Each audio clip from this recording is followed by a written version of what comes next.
Hello, এই রোজাতে সবাইকে দেখছি হয় মহব্বত কি শরবত বানাচ্ছে না হয় হালিম বানাচ্ছে। তো আমি ঠিক করলাম আজকে আমি ইফতারে মহব্বত কি শরবত বানাবো।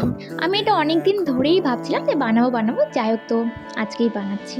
আর এটাই যে আমি বানাবো কারণ এটার প্রধান কারণ হচ্ছে এটা বানানো খুবই সোজা, যে কেউই অল্প টাইমের মধ্যে বানিয়ে নিতে পারবে। তো প্রথমে এই যে আমি তরমুজগুলোকে কুচি কুচি করে কেটে নিলাম, আর তারপর এখন দুধের সাথে মিক্স করছি, আর তারপরে নিয়ে যাবো মিক্সিতে আরও ভালো করে মিক্স করতে।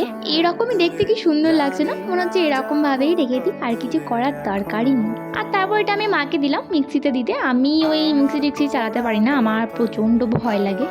যাই হোক, আর তারপরে এটাকে আমি আবার ছাঁকনি করে ছেঁকে নিলাম, যাতে কোনো রকমের কিছুই না থাকে, একদম পিওর যেন তরমুজের রসটাই থাকে। এরপর ওপর থেকে আর একটু তরমুজের কুচি, কাজু বাদাম আর একটু বরফ দিয়ে দিলাম। আর আমি কিন্তু এখানে কোনো রকম রসনা বা কোনো রকম শরবতের সিরাপ কিন্তু ইউজ করিনি।